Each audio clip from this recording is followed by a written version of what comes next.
Welcome to the Sports Watchdog Radio Show, hosted by Mason Kern. He keeps his nose to the ground to report on what's trending in professional and college sports, to inform, enlighten, and entertain. And now it's the Sports Watchdog. The Sports Watchdog, Mason Kern.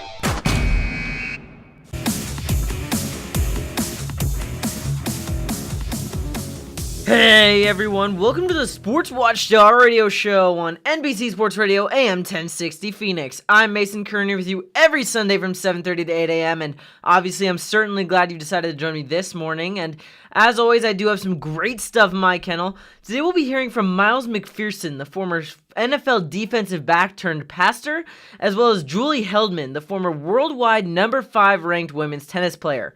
I'll also be covering some sports hot topics and for you basketball-specific fans, interesting happenings on the Hardwood.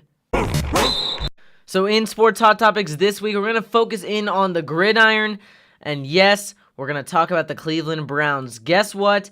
In Week 4, they got their first victory in over 20 games. That's right, stemming back to 2016, the Browns have finally won a game. And it's the first time since 2014 that the Browns wake up and have a better record than the Pittsburgh Steelers.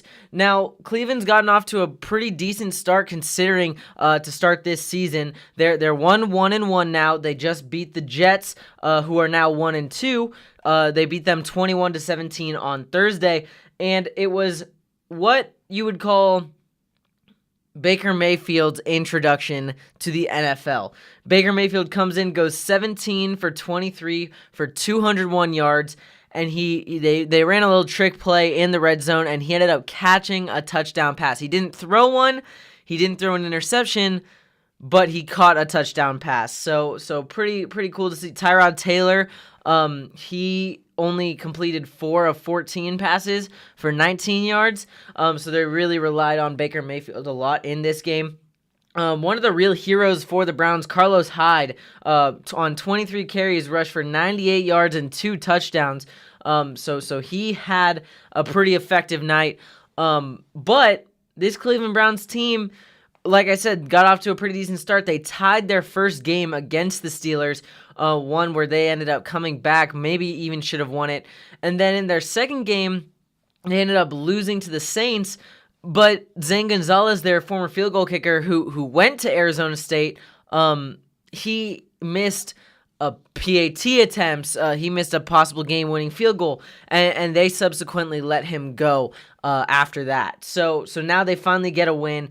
The Browns are 1-1, and there's been 2 ties in the NFL already this season. So the Browns were not the only team to have tied already, but Cleveland finally breaking that curse. I mean, so much as that Marvel has made 6 movies, apparently, according to Adam Schefter, in the time that it's taken just for Cleveland to win a football game. The Browns have just not really been able to get much going the last few years, and now they finally find themselves in the driver's seat, poised to possibly make some waves in this coming year, especially considering the fact that they really looked pretty good throughout the majority of their past 3 games. So going to be really interesting to see how well Cleveland can if they can use this momentum to their advantage. But Cleveland getting their first win since 2016, Baker Mayfield getting his first win in the NFL. All right, guys, don't go anywhere. The Sports Watchdog Radio Show on NBC Sports Radio AM 1060 Phoenix will be right back after this short break. If you're losing your hair or notice that it's getting thinner, listen closely. You can do something about it without messy lotions or drugs. Now you can get clinically proven hair growth results at home with the Hair Max Laser. Hair Max delivers nourishing laser light energy to stimulate hair growth right at the roots. It's FDA cleared, recommended by doctors, and best of all, it has an amazing 93% success rate in clinical studies in both men and women, so you can be sure it works. Use it just 3 times a week and experience new hair growth, increased density, and healthier, fuller, more attractive hair in just weeks with a 5-month money-back guarantee. Now, for a limited time, save 15% on your Hair Max order at hairmax.com. Type in code RADIO at checkout or call 1-800-9 9REGROW. That's hairmax.com code radio or 1-800-9REGROW. Experience real hair growth and save 15% with HairMax. Hey there, everybody. Welcome back. Once again, you're listening to the Sports Watchdog Radio Show on NBC Sports Radio AM 1060 Phoenix. I'm your host, Mason Kern, and joining us now on the line is Miles McPherson, a former NFLer turned author and founder of the Rock Church and Academy in San Diego. Miles was drafted in the 10th round of the 1982 NFL Draft by the Los Angeles Rams, but would inevitably join the San Diego Chargers, where he spent 4 seasons. Later, in 2000, Miles founded the Rock Church. Miles is currently the author of a multitude of books, with his newest one titled The Third Option. He's also creating a simulcast called A Race for Unity. So with that, Miles is here today to share some info into his NFL past and talk about his upcoming projects. Hey Miles, welcome to the Sports Watchdog Radio Show. So glad you could be here today.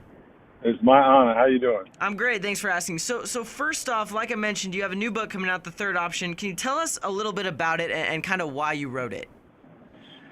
Good. And in our culture today is so divisive, and we live in a us versus them culture where people are forced to choose a side against some other group. And this book is designed to teach us to choose the third option, which is honor. How can we honor what we all have in common? And racism has pushed us in corners, separating us in different groups. But if we can focus on the things that we have in common, the fact that we're, one, genetically 99.5% identical. We all want to have relationships. We all want our dreams to come true. And so this book is designed to equip people with tools and solutions on how to get over the obstacles that separate us ethnically. And you also talk about blind spots in your book. I know you kind of highlight that. So what is a blind spot in your definition, and how can we kind of identify them in our lives? Very good. Blind spot is a area in your life that you can't see, and you don't know you can't see it. It's like when you look in your rearview mirror and there's a car next to you that you can't see because there's a blind spot in your rearview mirror. But because you have a blind spot, you don't even know it, and you can't see what you're missing. One of the blind spots is that when we look at other people, we think that if we are racially offensive, we must be a racist, when in fact you can be racially offensive and not be a racist. Now, granted, there are people who are racist, but most people would say that they're not racist, but what they probably are is biased. And there are things that we say to people, things that we do, jokes we laugh at, that we may not realize are offensive, but they are. So we have a blind spot. And it's very important for us to realize that you can be racially offensive and not be a racist. That means that you can actually accept the fact that you can be offensive to somebody, but you don't have to necessarily concede that you are racist. So that gives you the opportunity to learn and change and grow.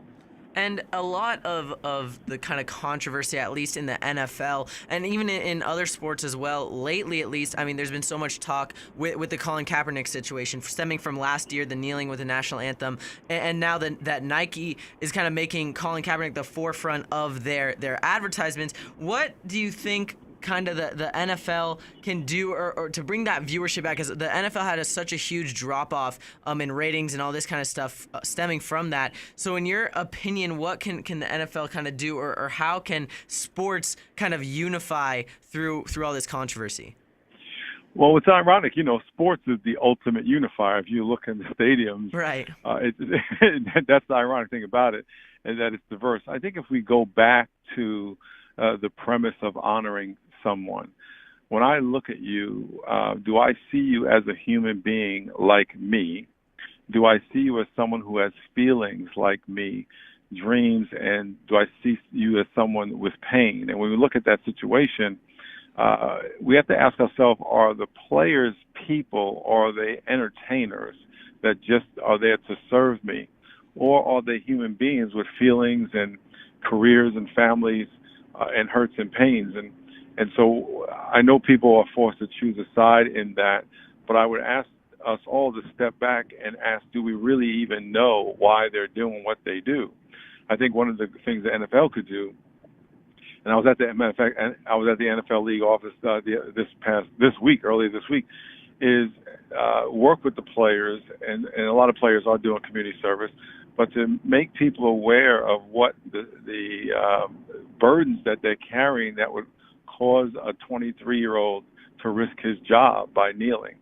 So I think that one of the NFL can do is help people understand what the issues are. And as people, when I see somebody, do I really understand what their life is like, or am I imposing on them, whether it's an NFL player or a white person or a black person, a Hispanic person, am I imposing on them what I think their life is like, or am I allowing them to self-disclose to me what they're all about? Now shifting gears a little bit, Miles, I did mention that your book and then the simulcast that's on or approaching at least. So what is kind of the initiative of this simulcast? What is it? What's the purpose? And then why is it so important to have like an event such as this? Well, the simulcast is September 15th, and if this airs after that, it'll be you can see that at milesmcpherson.com. But it is designed to teach the third option, and also to demonstrate how you can have a conversation about race. Because we're so divided, we spend a lot of time talking about those people, but we never talk with those people. We don't really understand them and have an opportunity to learn and hear from people of different ethnicities. So one of the things we're going to do at the simulcast is teach people how they can have that kind of conversation with people so they can better understand where they're coming from, better understand their hurts and their pains and their perspectives on life. Definitely seems like a worthwhile initiative for sure. So what is your inevitable hope, not just for this simulcast, but for your book, The Third Option, as well? What is kind of your hope and end goal? I want you to imagine if everyone listening would see people who are different than them with a more honoring eye, and see them as and see them with a better understanding on how to honor and respect them, how to not be offensive, but to be loving towards them. Imagine if everybody listening could see someone different and have more of a connection, a heart connection with them as a fellow human being. And whatever fears we have, or whatever anger or resentment, or however racism in our culture has negatively impacted your ability to have a relationship with somebody, then imagine if those could be gone. Imagine the relationships you would have if you're a salesman. Imagine how much better you would get along with your customers and your employees or managers. And so my hope is that people would be able to establish better relationships with people and live with less fear, less angst, and more unity. Definitely some savvy advice and something to think about for sure. Well, Miles, thank you so much for your time. We're running out of time here. Where can our listeners go to connect with you or stay up to date? They can go at Miles McPherson at Instagram, Twitter, Facebook, and they also can get the book at any of those channels, but also Amazon and Barnes & Noble's The Third Option. Well, there you go, guys. Make sure to go check out the book and check out his social media as well. Thank you so much again, Miles. All right, everyone, the Sports Watchdog Radio Show on NBC Sports Radio, AM 1060 Phoenix will be right back after this short break. If you're ready for a boast-worthy staycation, the AAA Four Diamond Hermosa Inn, located in Scottsdale's Paradise Valley, is for you. This luxury hotel offers authentic Arizona character and charm. Its 43 newly renovated casitas are nestled in a garden setting with breathtaking views of the lush desert and Camelback Mountain. Most accommodations include deep soaking tubs, beehive fireplaces, and private patios. Other property features include a lively bar and communal seating areas, on-site painting classes, free-use beach cruisers, seasonal poolside yoga, hot tub facilities, a business suite, and dining to die for. The Hermosa Inn is an ideal locale for small group getaways, from weddings, intimate family vacations, and bachelorette weekends, even golf outings, board meetings, and executive retreats. And its award-winning on-site restaurant, Lawns, is renowned for globally inspired Arizona fare, complemented by a subterranean wine cellar. You can see amazing photos of this and much more at hermosainn.com. That's hermosainn.com. Hey there, everybody. Welcome back. Once again, you're listening to the Sports Watchdog Radio Show on NBC Sports Radio AM 1060 Phoenix. I'm your host, Mason Kern, and joining us now on the line is Julie Heldman, a former tennis player on the professional circuit with 22 titles to her name. In 1969, Julie was ranked world number 5, her highest career world ranking, and number 2 in the U.S. She was Canadian national 18 and under singles champion at age 12, U.S. champion in girls 15 singles, girls 18 singles champion, Italian singles champion, Canadian singles and doubles champion, U.S. clay court doubles champion, won 3 Olympic gold medals, and won 3 gold medals at the 1969 Maccabi Games. Amidst all of that success, Julie is also the author of the book Driven, A Daughter's Odyssey. So she is here today to share some more info into her professional tennis past and share some details about the book and what she's been up to now. So with all that, hey Julie, welcome to the Sports Watchdog Radio Show. So glad you could be here today. Me too, Mason. So glad to talk to you. Thank you again. So first off, I kind of just want to know your background. How did you get into playing tennis in the first place? What kind of motivated you to do so? Well, I grew up in tennis royalty. My father was a national junior champ when he was 17. My mother started playing tennis after I was born and ran and published and edited what became the world's largest tennis magazine, World Tennis, became an incredible promoter. So I came from a family that they didn't talk about politics. We talked about tennis. I started playing tennis when I was 8. My sister and I went to the very first ever tennis camp in Hamtramck, Michigan, where I spent 7 summers, and there I learned to compete. Wow, and I'm sure that the training regimen as you got into the professional circuit of the sport was probably extremely strict. So how were you able to kind of stay motivated and keep up with all the training that goes into being a professional athlete? Staying motivated was kind of part of my soul because, well, the book, I write about it in the book, something that's really interesting, that nobody knew what was happening. Everybody knew my mother was one of the most terrific people in the history of tennis. She's in the International Tennis Hall of Fame. But she was cruel and abusive at home, particularly to me, and made me feel like the runt of the litter, so I had to win. It wasn't like, oh, I'm going to go out and have fun. Tennis was never fun. Tennis was about winning, and that's how it was like a storm inside of me. Right, and I mean, obviously you did have so much success, as I mentioned, with that competitiveness, and I think that really ran through you. But, I mean, obviously at that same time, sports comes with injuries. So how are you able to kind of push past that adversity and kind of get back into playing shape when those injuries did happen? Well, I tried really hard to ignore them, but I had 2 major injuries.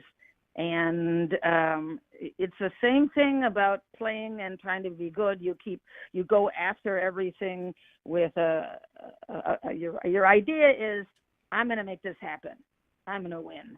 So when I busted up my knee, I got really bad advice, and I played on it for a very long time.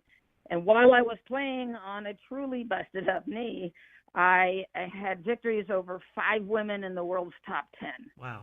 I just kept trying. And once I found I lost two weeks in a row, 6-11 in the third, and it wasn't really that I thought I needed to get my knee fixed. It was, I can't win anymore, so I have to do something.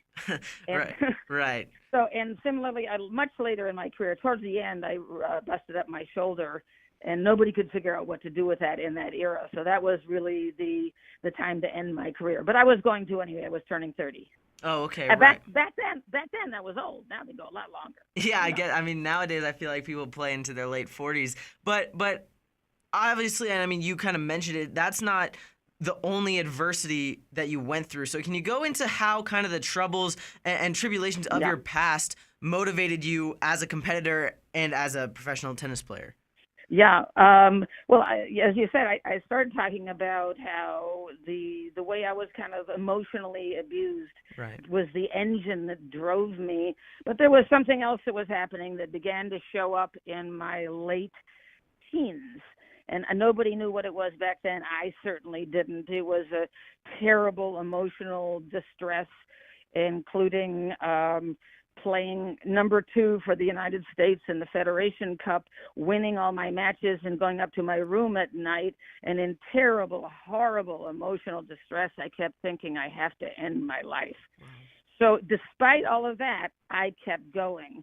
Despite the fact that something was showing up and nobody knew what it was, I kept going.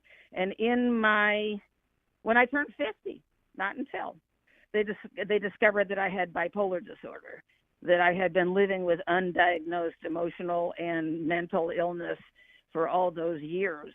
And previously that wasn't something people talked about. It wasn't something that there was medicine for. But at that stage, we realized that there was something really serious wrong. And it took a while later to understand that I had been living with it for 30 years, a little more. Right. So how then were you kind of able to cope with that? Like you said, I mean, it was so emotionally draining, but like you said, you did keep going. So for others who are kind of similarly struggling with something, what advice can you give for coping with all of that going on at the same time? I would say do what I wish had been possible for me. Get help.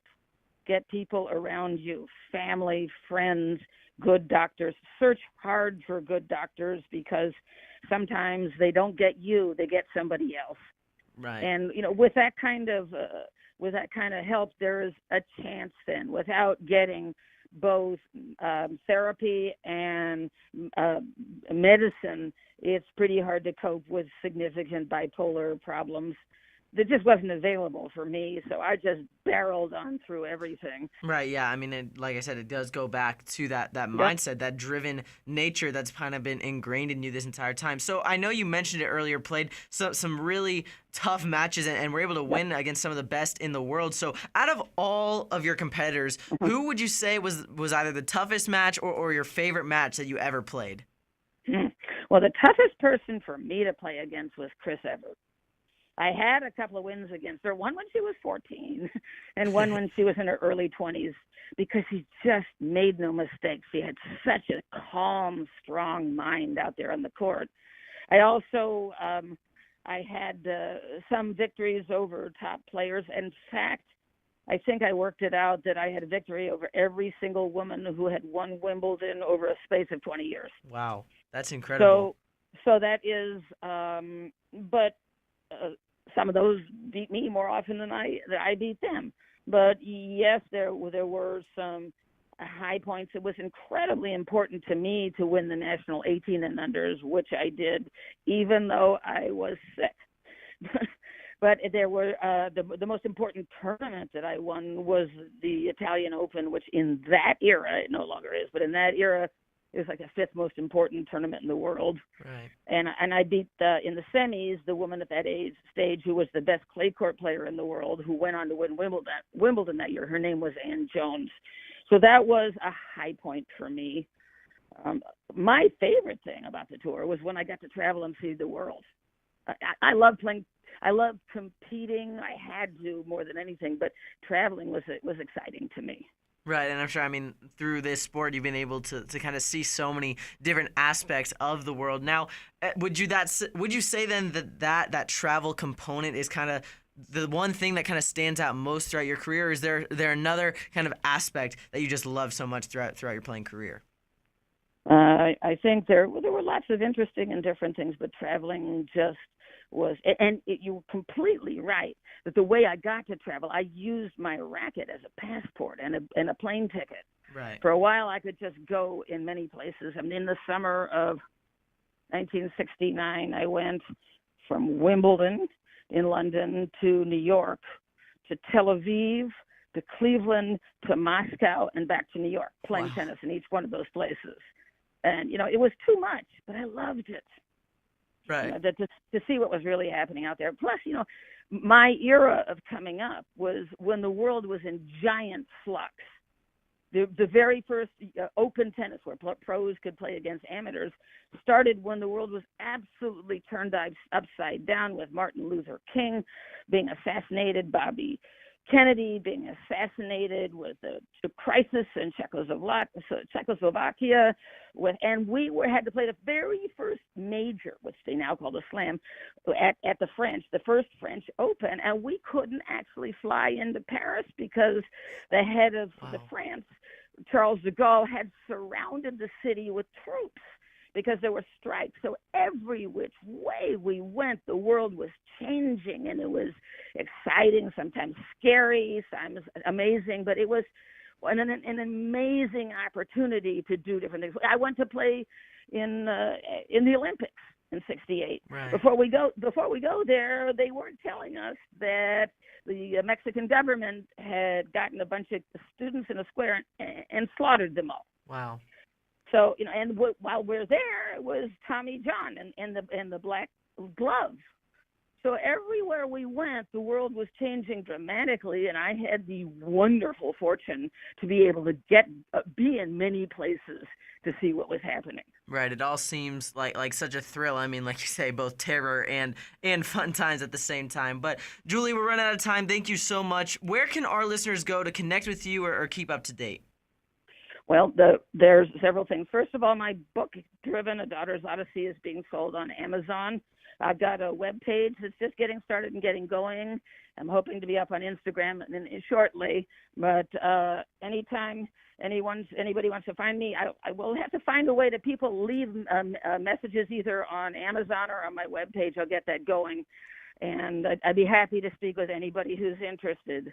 Thank you so much, Mason. It was a wonderful time. Yeah, thank you again, Julie. Everyone, make sure to go check out her book. Once again, it will be a wonderful read. All right, everyone, the Sports Watchdog Radio Show on NBC Sports Radio, AM 1060 will be right back after this short break. If you're a DJ, karaoke enthusiast, singer-songwriter, or band seeking a rechargeable and portable PA system, then Voco Pro's Drifter is for you. The convertible all-in-one karaoke and PA system with microphone offers wider and better sound coverage and with a multicolor LED light effect. Get hours of entertainment through Drifter's built-in USB MP3 player, FM, and line inputs, while Bluetooth connectivity accesses thousands of YouTube karaoke songs via tablet or smartphone, all at the lowest price ever. Learn more at VocoPro.com. You ready to hoop it up? This is Happenings on the Hardwood. All right, guys. Now, as always, at the end of the Sports Watchdog Radio Show, you're on NBC Sports Radio, AM 1060 Phoenix. We're going to pivot on over to the Hardwood and focus on some hoops talk. So we're going to focus in on the NBA this week. I know college basketball is right around the corner, but the rankings for the kind of best players, per se, in the NBA this year have been released. It's kind of the predicted ESPN panel for who is going to be the best NBA players this season. And there's been a lot of controversy because if you only look really in the top 10 alone, you have LeBron James at number 1, obviously the former Cav turned LA Laker. And then at number 2, 3, and 4, actually tied for 4, there's a lot of controversy because many feel as if Kevin Durant, the forward from the Golden State Warriors, many feel as if he is probably the second best, if not the best player in the NBA right now. But ESPN, according to their panel, they have Steph Curry at number 2 and James Harden at number 3. Now, James Harden won the MVP last year. Steph is a 2-time MVP, the only unanimous MVP. But Kevin Durant is tied for 4th with Giannis Antetokounmpo out of Milwaukee. So many feel like even though Kevin Durant did leave Oklahoma City and go to Golden State and he's a snake, whatnot, many feel like he should be in that number 2 spot solidified. The rest of the standings in that top 10, you got Anthony Davis at number 6, Russell Westbrook at number 7, Kawhi Leonard at 8, Joel Embiid at 9, and Damian Lillard at 10. So we're seeing a lot of crossover from last year's All-NBA first team. Elsewhere, some of the other rankings in the 20s, you have Donovan Mitchell at 22, the probably rookie runner-up in Rookie of the Year award last year from Utah at number 22, and then Jason Tatum at number 24, both of which who are higher than Kevin Love, who sits at 25. Now, if you remember, that Kevin Love was probably one of the best Minnesota Timberwolves before coming over to Cleveland, and now you have Donovan Mitchell and Jason Tatum already higher than him. after 1 year in the league. They're also higher than Bradley Beal, who comes in at 29, Kemba Walker at 27, LaMarcus Aldridge at 28. So seeing two rookies, at least who were rookies last year, kind of climb that rank, it's pretty remarkable to see that, but controversial nonetheless. Now, Kawhi Leonard at number 8, he really didn't play much last year for San Antonio. Now he's a Toronto Raptor, and a lot of people, I feel like, underestimate Damian Lillard, who finds himself at number 10. But these rankings are premature. They are the panelists, the ESPN's panelists preseason rankings. And we'll see if anyone climbs into that top 10, falls out of the top 10, and maybe Kevin Durant will make his claim as to why he's the best player in the league this year. We'll just have to wait and see. Well, that's a wrap, everyone. Anybody wanting to connect with me, the Sports Watchdog, on Twitter can do so at @SportsWatchdog, and on Instagram, Facebook, and YouTube as well at The Sports Watchdog. So until next time, keep your eye on the ball. The Sports Watchdog. The Sports Watchdog Ace and Kern.